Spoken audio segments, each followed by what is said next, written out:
നമസ്കാരം. നിത്യജ്യോതിഷത്തിലേക്ക് എല്ലാ മാന്യ പ്രേക്ഷകർക്കും സ്വാഗതം.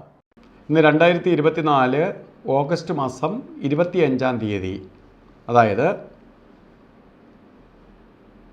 1200-ാം ആണ്ട് ചിങ്ങമാസം 9-ാം തീയതി ഞായറാഴ്ച. ഇന്ന് ഞായറാഴ്ചയാണ്, ചിങ്ങമാസമാണ്. പക്ഷേ ഇന്ന് നക്ഷത്രം ഭരണി നക്ഷത്രമാണ്. ഭരണി നക്ഷത്രം ശുഭനക്ഷത്രങ്ങളിൽ പെടുന്നതല്ല. അപ്പോൾ ശുഭനക്ഷത്രമല്ല ഭരണി നക്ഷത്രം. അപ്പോൾ ശുഭകാര്യങ്ങൾക്ക് അത്ര അനുകൂലപ്രദമായ നക്ഷത്രമല്ല. അപ്പോൾ ഇന്ന് ഞായറാഴ്ചയാണ്. വലിയ ശുഭകാര്യങ്ങൾ ഒന്നും ഈ നക്ഷത്രത്തിന് ചെയ്യാതിരിക്കുന്നതാണ് ഏറ്റവും ഉത്തമം.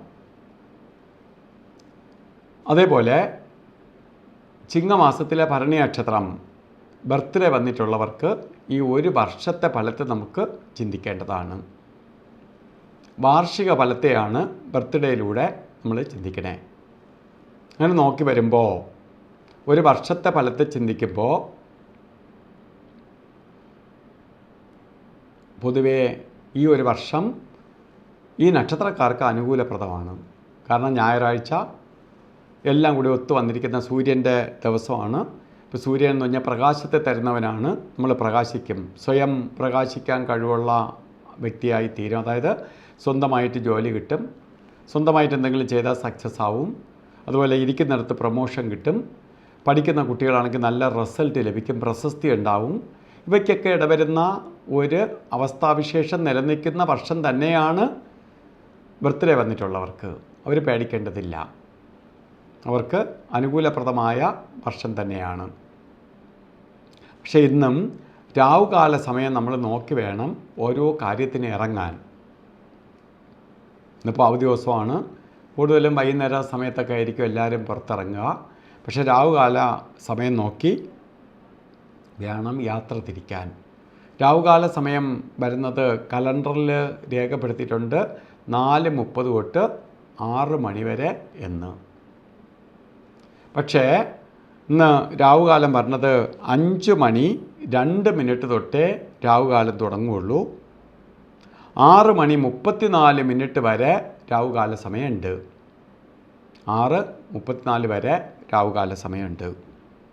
അതുപോലെ ഗുളികകാല സമയവും ഇന്ന് വന്നിരിക്കുന്നത് 3:30 തൊട്ട് 5:02 വരെയും.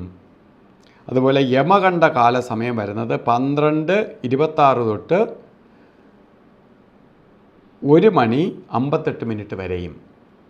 ഈ യമകണ്ഠകാലവും ഗുളികകാല സമയവും ഒരു കാര്യത്തിനും എടുക്കാൻ പാടില്ല. അതേപോലെ തന്നെ അഭിജിത്ത് മുഹൂർത്തം 12:02 തൊട്ട് 12:50 വരെ അഭിജിത്ത് മുഹൂർത്തത്തിൻ്റെ സമയമാണ്. എല്ലാ കാര്യങ്ങൾക്കും എടുക്കാം അഭിജിത്ത് മുഹൂർത്തം. എത്ര സമയം കൊള്ളൂല്ലെങ്കിൽ പോലും അഭിജിത്തിനെ ആശ്രയിച്ചാണ് നമ്മൾ പല കാര്യങ്ങളും ചെയ്യാനിട വരുന്നത്. അത്ര ശുഭസമയമാണ് അഭിജിത്ത് മുഹൂർത്തം. ഇന്നും വസ്ത്രധാരണം ചെയ്യുന്നവർ വളരെ ശ്രദ്ധിച്ച് വേണം വസ്ത്രധാരണം ചെയ്യാൻ.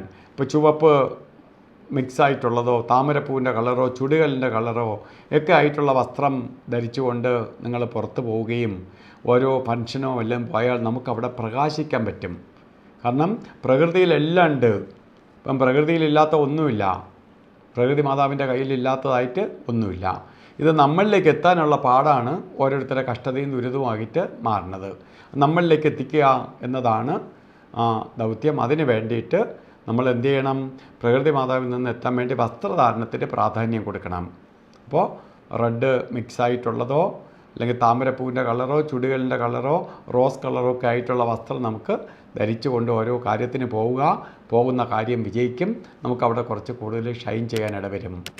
എല്ലാവർക്കും ഒരു നല്ല ദിവസം ആശംസിച്ചുകൊണ്ട് നിർത്തുന്നു. നന്ദി, നമസ്കാരം.